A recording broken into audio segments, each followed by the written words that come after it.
Halo Sobat Andal, terima kasih telah berkunjung di Andaliman Books TV. Kali ini di tajuk lolos tes, kita akan membahas mengenai tes CPNS. Perlu diketahui bahwa tes CPNS dibagi dalam beberapa subbab tes, yaitu tes wawasan kebangsaan, tes intelijensi umum, tes karakteristik pribadi. Pada kesempatan kali ini juga, kita akan membahas mengenai soal-soal yang sering keluar di tes CPNS.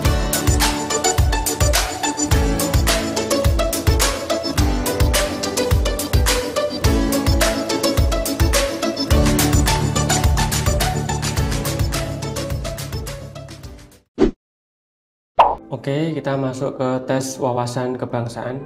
Soal nomor 1, kasus dugaan rasialisme terhadap mantan komisioner Komnas HAM Natalius Pigai menyeret Ketua Relawan Pro Jokowi Ma'ruf Amin atau Pro Jamin Ambrisius Nababan. Kejadian itu bermula saat beliau mengunggah konten yang memperbandingkan mantan aktivis HAM tersebut dengan gorila di akun media sosialnya. Beliau beralasan geram dengan mantan aktivis HAM tersebut karena mengkritik vaksin Sinovac itu tidak baik.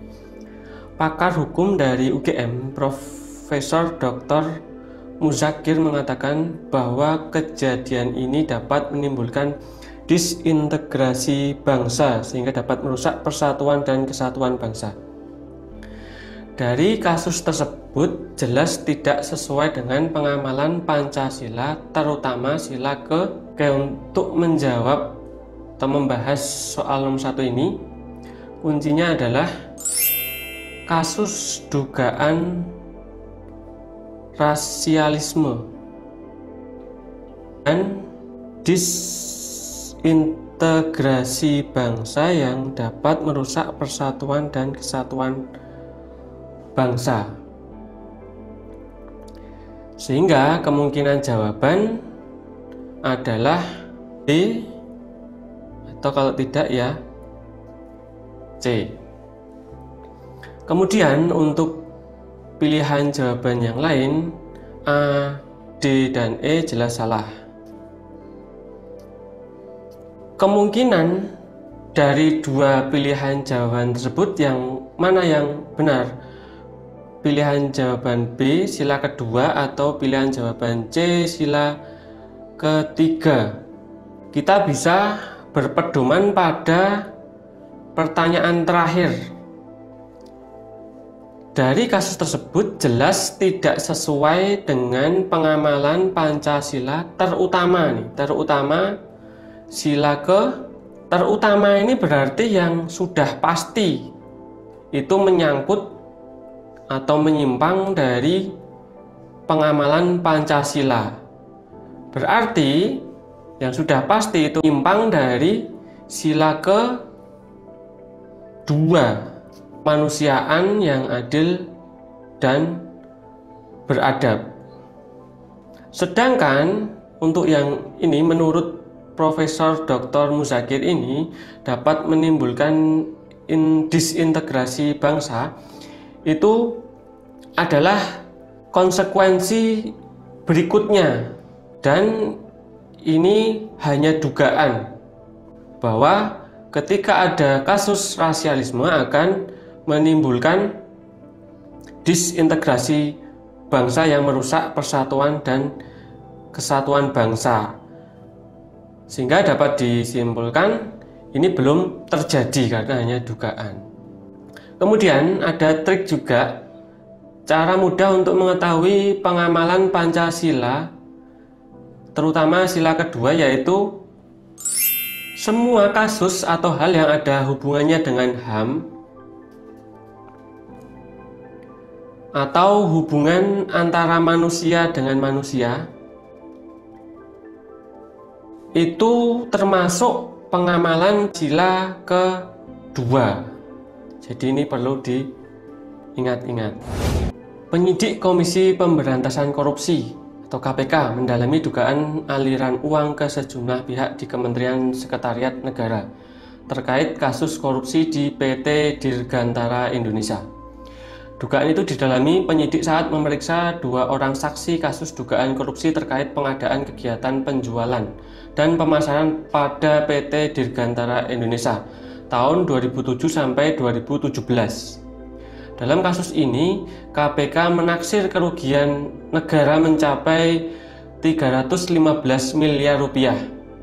Dari kasus tersebut jelas tidak sesuai dengan pengamalan Pancasila sila ke. Kunci untuk menjawab soal tersebut adalah kasus dugaan korupsi. Yang kita ketahui, korupsi itu penyelewengan atau penyalahgunaan uang negara, baik di perusahaan, organisasi, yayasan, dan sebagainya untuk keuntungan pribadi atau orang lain. Sehingga dapat disimpulkan bahwa kasus ini tidak sesuai dengan Pancasila, terutama sila ke-5E.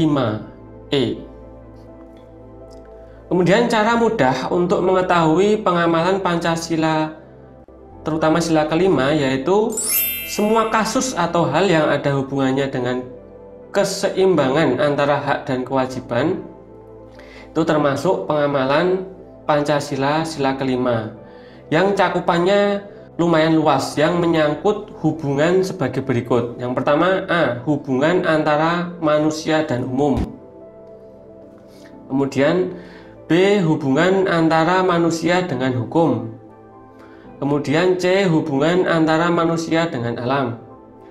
Dan D. Hubungan antara manusia dengan negara. Jadi dapat disimpulkan untuk soal nomor 2 ini yang tepat adalah sila ke-5, keadilan sosial bagi seluruh rakyat Indonesia. Kita masuk ke tes intelijensi umum. Soal nomor 1, pada suatu pabrik garmen terdapat 2 mesin produksi yang bekerja setiap harinya. Setiap mesin dapat memproduksi 60 kaos setiap jamnya. Karena pemilik pabrik ingin menaikkan produksinya, maka dia membeli lagi 3 buah mesin yang sama. Berapakah total produksi kaos perharinya jika semua mesin bekerja selama 8 jam setiap harinya? Untuk menjawab soal ini, pertama kita analisis soal tersebut. Soal tersebut memperbandingkan jumlah alat dengan jumlah produksi, di mana kita ketahui ketika terdapat penambahan jumlah alat produksi, maka hasil produksi juga akan meningkat. Sehingga dapat disimpulkan model soal tersebut adalah perbandingan senilai.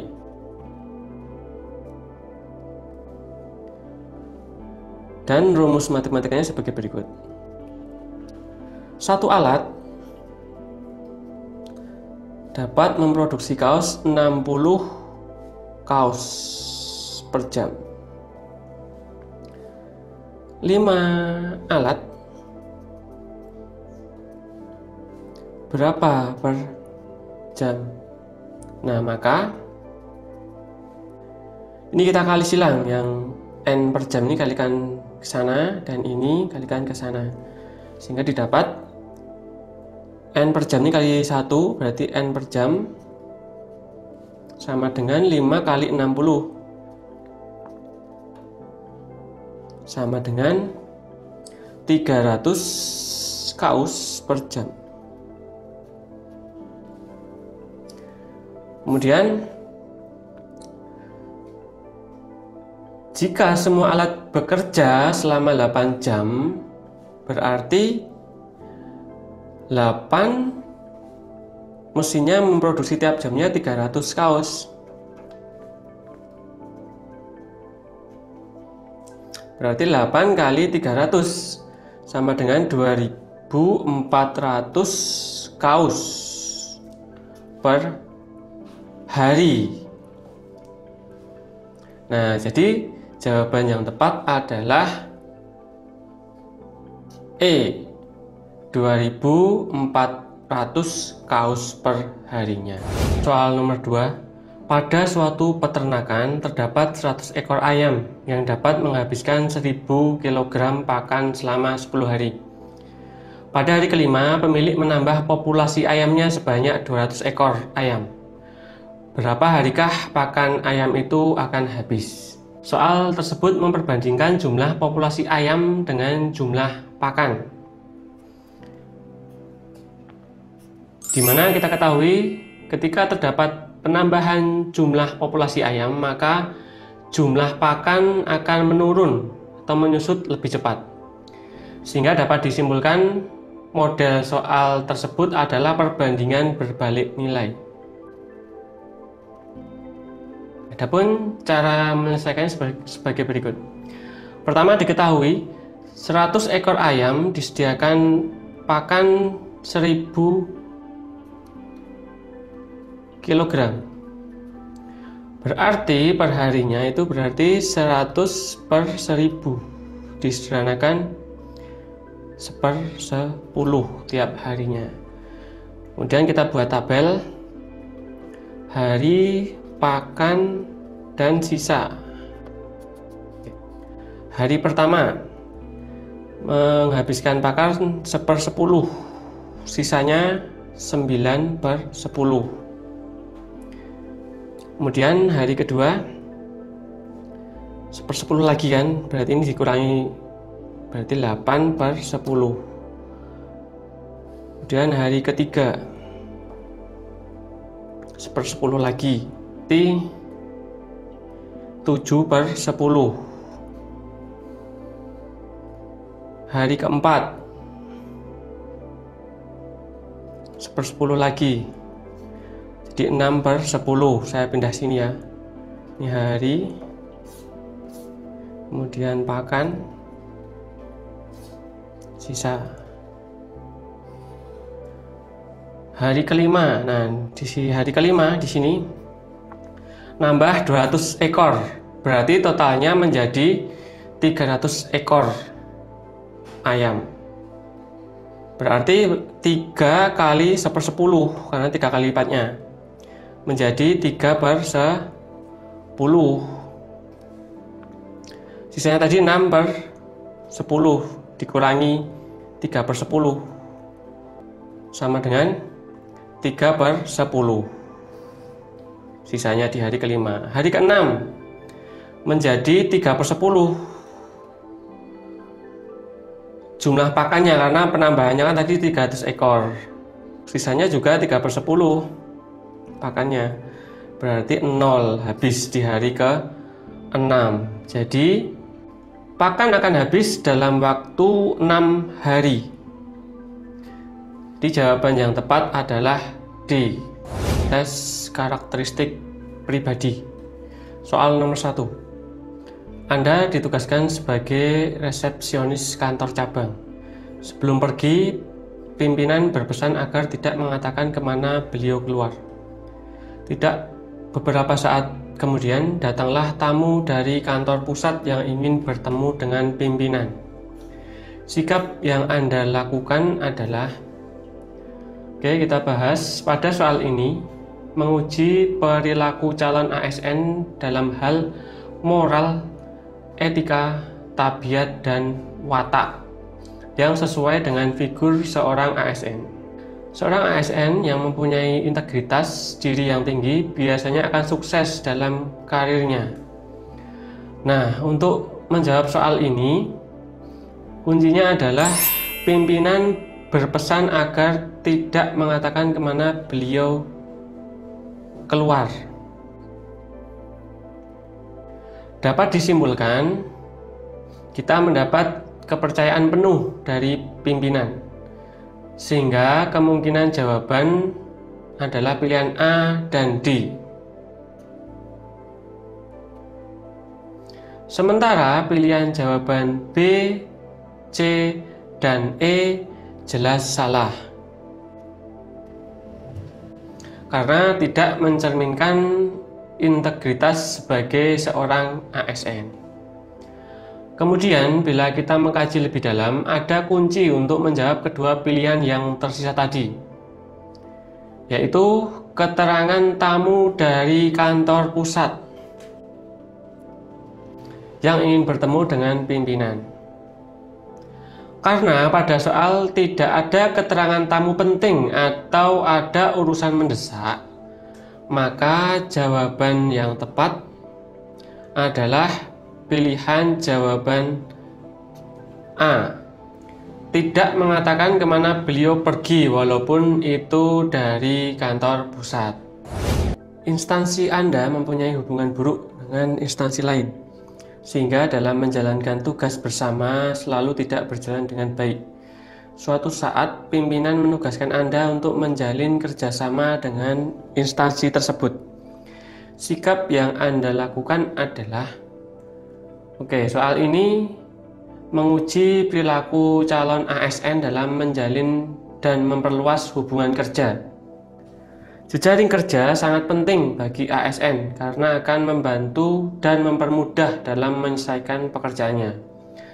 Kunci untuk menjawab soal ini adalah instansi Anda mempunyai hubungan buruk dengan instansi tersebut. Kemungkinan pilihan jawaban yang tepat adalah pilihan jawaban C dan E.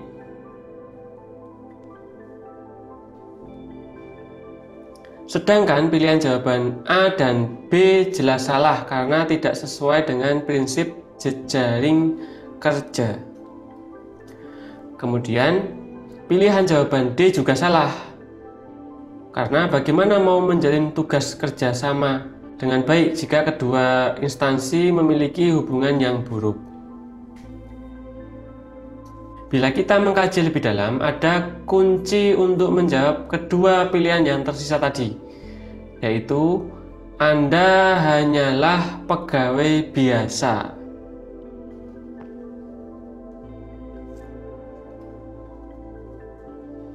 Atau bukan seorang pemimpin instansi. Sehingga dari informasi tersebut dapat disimpulkan bahwa pilihan jawaban yang tepat adalah E. Meminta pimpinan kantor untuk memperbaiki hubungan dengan instansi tersebut. Oke, itu tadi pembahasan tes CPNS. Nah, agar lebih lancar lagi dalam latihan tes CPNS, tentu kita membutuhkan buku-buku referensi. Jangan khawatir, Andaliman Books punya banyak rekomendasi referensi berkualitas untuk kalian. Cek informasinya di akhir video. Saya tunggu kritik, saran, dan pendapat kalian di kolom komentar ya. Jangan lupa share, like, subscribe, dan pencet tombol loncengnya. Terima kasih, sampai ketemu lagi di sesi materi video berikutnya.